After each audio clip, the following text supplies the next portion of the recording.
Today, I'm going to be exposing the 9 charts that tell us what is Bitcoin's next move. Is the bull run over? And are we going to be crashing back to $30,000 a coin? Or are we about to see Bitcoin see the mother of all bull runs? Well, I have a couple of charts that actually suggests and tells us exactly what's going to come next. Everybody's been talking about this chart right here, but I think a far more consequential chart to look at is this one right here that is looking at what Bitcoin has done in prior bull markets and what the global money supply has done. We can see here in 2013, the global M2 money supply grew by 26%, and Bitcoin saw a 96x. That's right, that is 9,500% returns in 2013. And we saw something pretty similar in the 2017 Bitcoin bull market. We can see global money supply rallied by 22%. So again, very similar to that 26% number we saw in 2013. So when the money supply did grow by 22%, Bitcoin rallied by around 2,000%. So this was, once again, a 20x return. Everybody remembers how Bitcoin rallied from 1,000 to 20,000 in 2017. It's impossible to actually forget that bull market. Now, again, let's take a look at what happened in 2021 and 2020. Let's see what happened here with the money supply and Bitcoin. We can see the global money supply grew by nearly double what it did grow by in 2013 and 2017. And this was due to the 2020 hysteria. So we saw global money supply grew by 50% and Bitcoin rallied by 500%.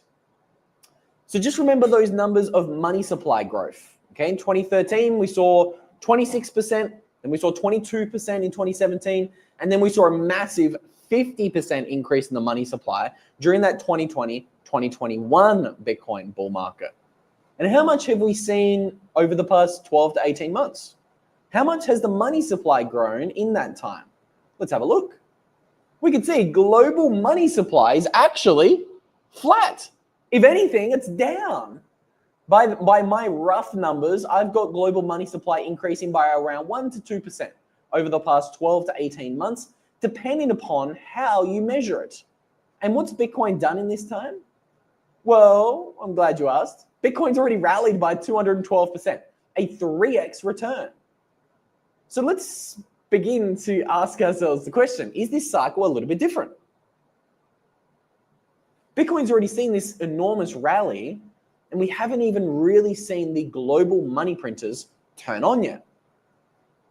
That's a question I'm going to allow you guys to just stew on throughout this video. And again, I told you, I've got 9 charts to look at today. We're going to be looking at them all, but I just want you guys to have a think about what could potentially come next.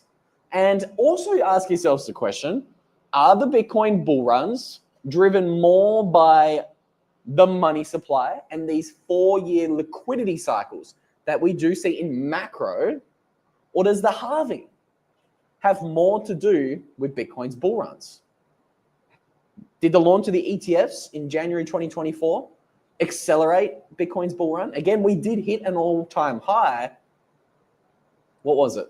Before the halving for the first time ever in early 2024? I think there's some really interesting signals to suggest that maybe, just maybe, this bull run's slightly different and we haven't even gotten started yet. And I know how dangerous it can be to say this bull run hasn't started yet. But again, I'm going to show you more of the data and more of the charts I've got prepared for you guys. So the next one I've got prepared for you guys is this chart that everybody here has been talking about and looking at, and this can really help to explain Bitcoin's unexpected crash. Everybody has been talking about this.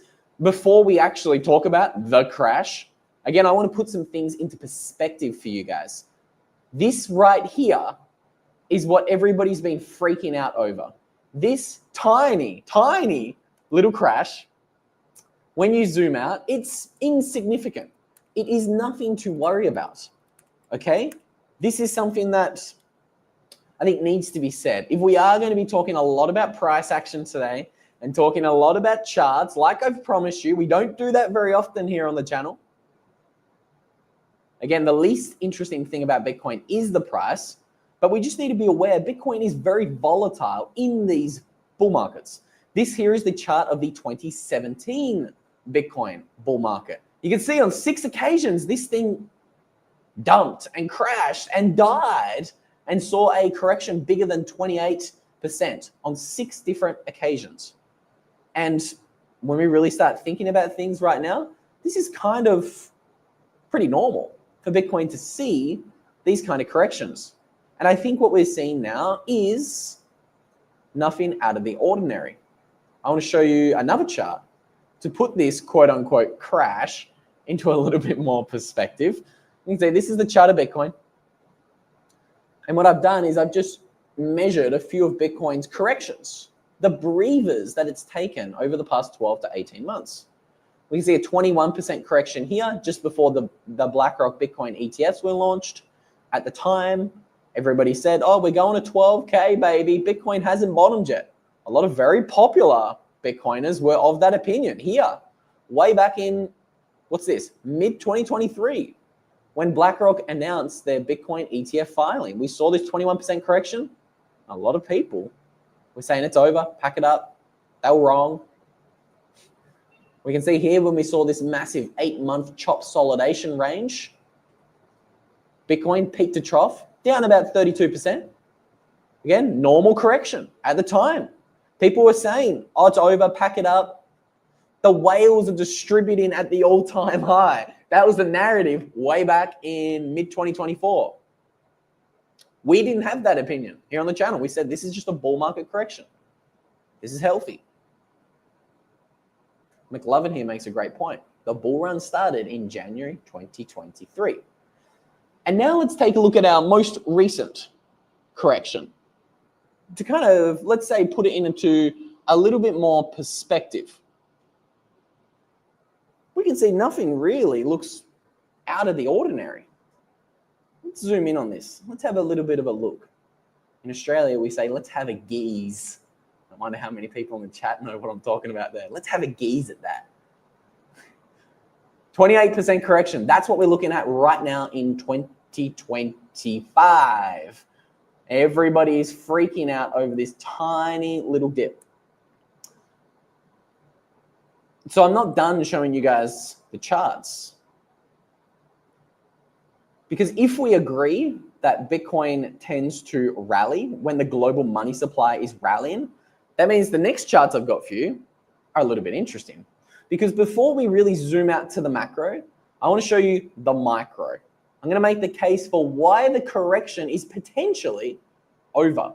So when we zoom into Bitcoin and global money supply, we've got a chart here from Joe Consorti, and we can see that if you only look at the past 2 years of data, we really zoom in, it looks as if Bitcoin's very sensitive to the global money supply, incredibly sensitive. I've got other charts showing that as well on a more zoomed in perspective. We can see just how sensitive Bitcoin is to the global money supply. We can see it really does follow it to a T here. Now I've got another chart because this chart here kind of suggests, hey, global money supply is now rallying. It is now increasing. Does that mean our most recent correction is over? It's an interesting hypothetical thought experiment, that is for sure. More charts. This is also kind of making the case for why things might not be as bad as many people think they are.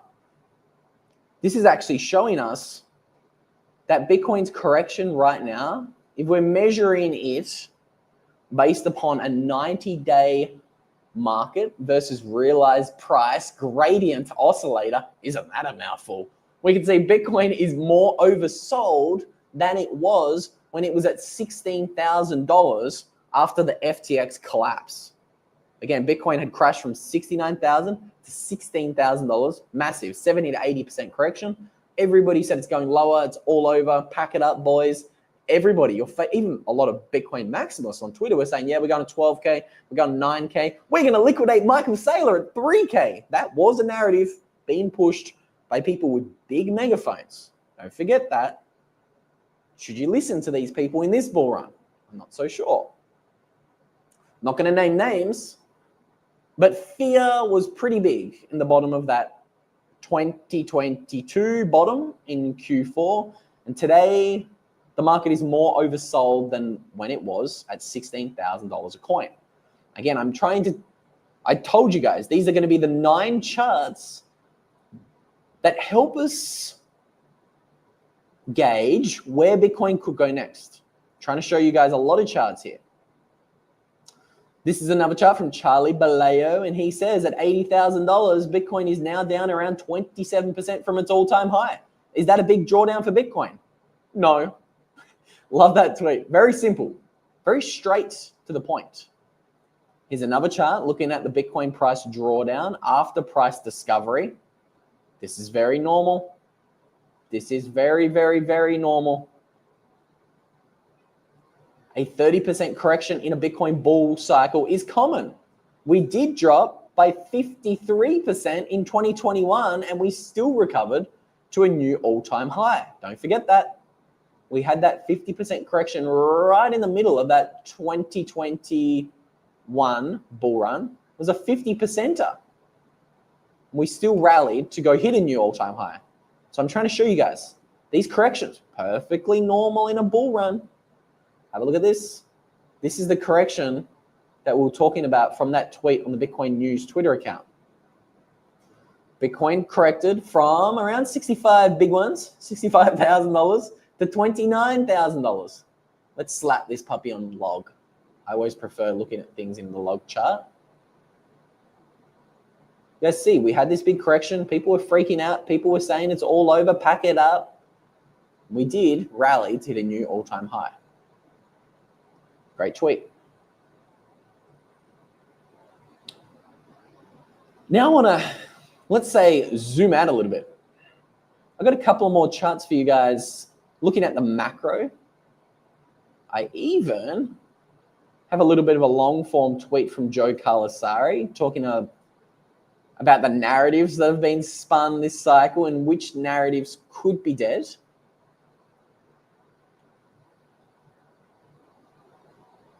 I'm not going to jump into that just yet. I do want to answer some questions as well. So if you've got questions in the chat, hit me with them.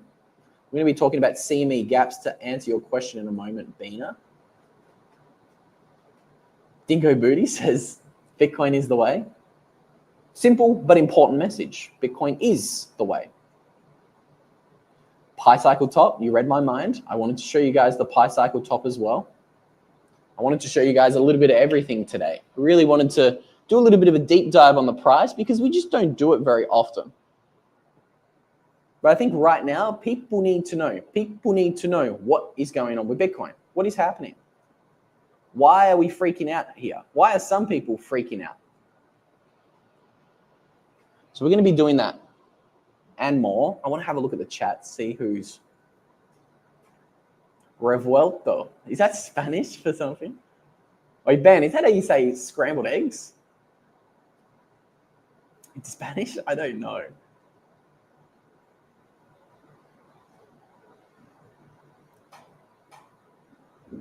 I did eat an apple before the live stream. Thank you, Dwight, for noticing that. I apologize if I was late to you guys. I might post something in the community section on YouTube here in a moment to explain why I was late. I was getting a haircut, believe it or not. What do you guys reckon? Is this cut hair? It is for me. This is as short as it gets. Skip on down the road says he uses something about Mary hair gel. I use a lot of it, don't you worry. But again, I do want to take a look at what exactly is going on here. Back on track here, I can get distracted pretty easily. Checkmate here says that we're starting to backfill the air pocket.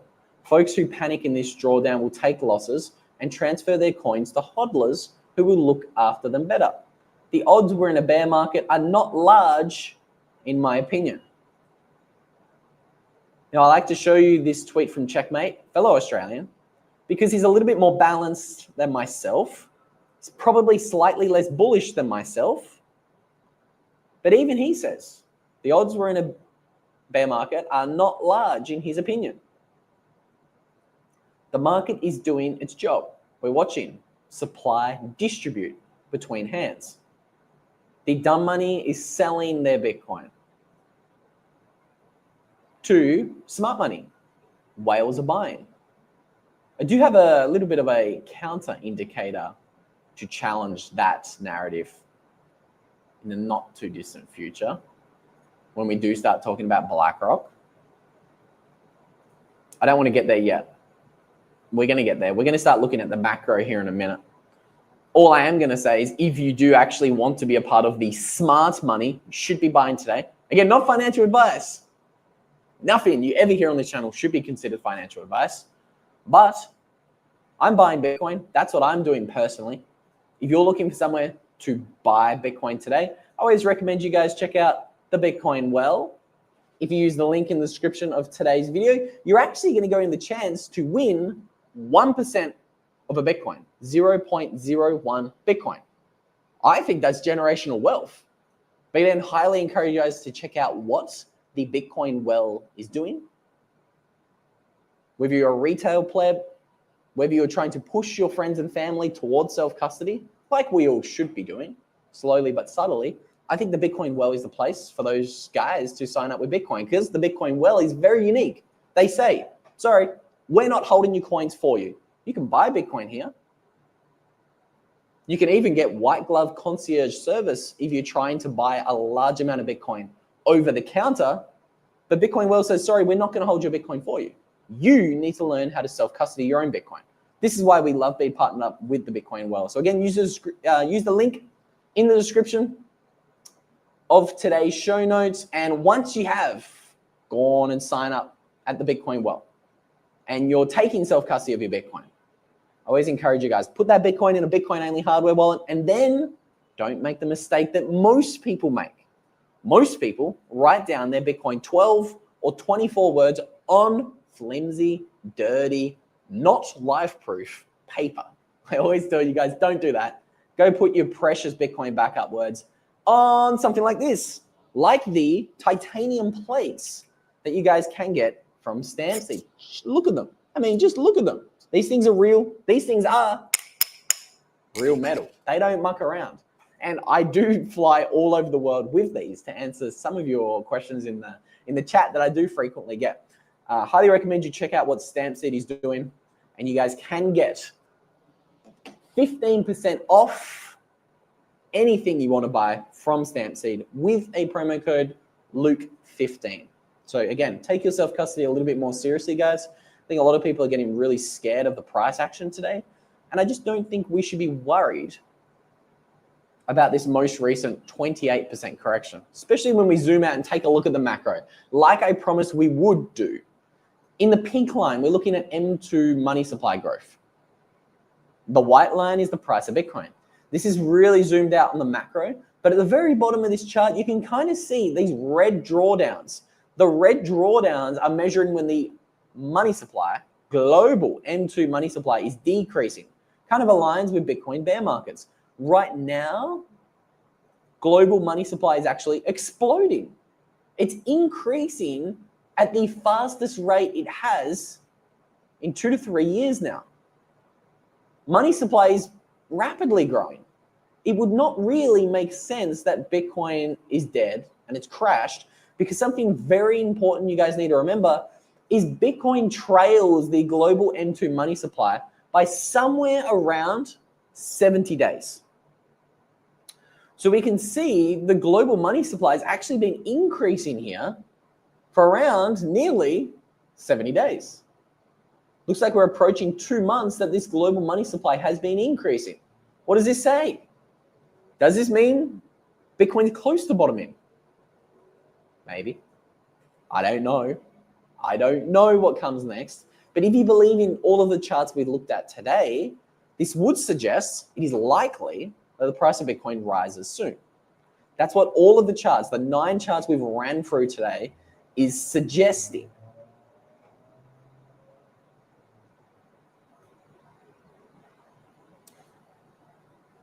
Moon Shiki in the chat says he's only freaking out because they didn't have money to buy when it went under 80K.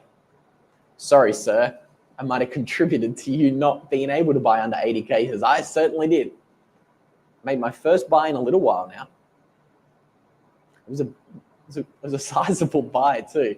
Sub 80K was a nice buy.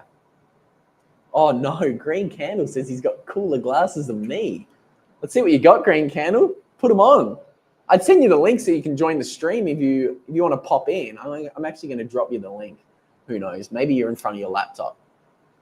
I was going to do a stream with my boy Brandon today, but I'm running a little bit late as usual. All right, I've dropped that link to the stream in WhatsApp. You want to make a guest appearance. Brandon, he's my boy. So you're going to see a group live stream with me and Brandon tomorrow.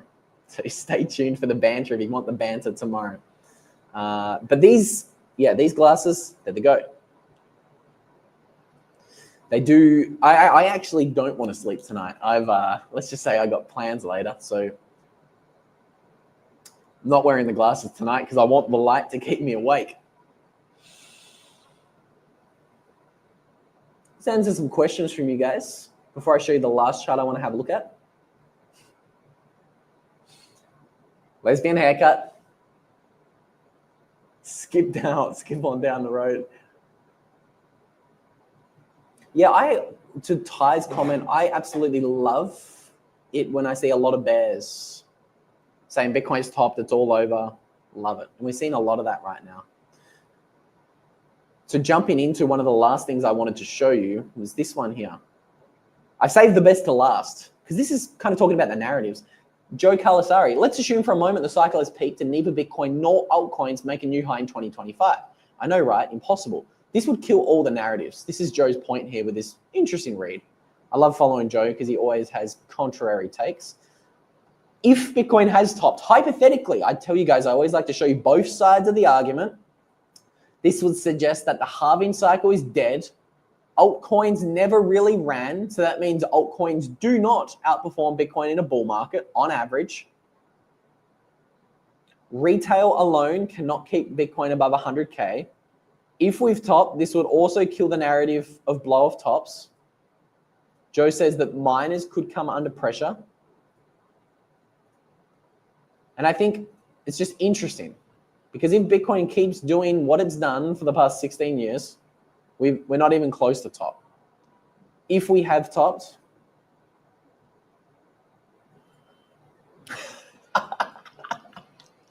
the comments, Mitch Waller, we certainly did miss out by filling that gap by a whisker. I'm going to say a whisker on a live stream so I don't get this thing deleted. But I tend to fall into the camp of McLovin. Most people don't understand exponential growth. Or, to Dan Griffiths' comment, how hyper-Bitcoinization could unfold. So not all the CME gaps have been filled. Circling back to your question, Bina, not all of them have been filled. So I don't think it's necessarily a rule that we have to fill the CME gaps. And to Mitch's comment, we nearly filled it by a whisker. I'm going to be careful what I say here. All I am going to say is, if you are one of the 454 people tuning in right now live between Twitter and YouTube, hope you enjoyed today's stream. I hope those charts were interesting. A little bit of a different live stream today. We don't normally look at charts. I'm not making it up. We looked at 9 charts. You can rewind the stream and run the numbers for yourself. Don't trust, verify. And if you did join late, you can rewind the stream and start it from the very beginning. But thank you so much to everyone who showed up. Thank you so much to everyone who waited around. Again, I'm going to post something on the community section of YouTube explaining why I was a little bit late. Haircut was just reason number 1. Now, with all that said, I've got to bounce. I'm super late for dinner, as usual. I always am. And I'll see you guys in another live stream with my boy Brandon tomorrow.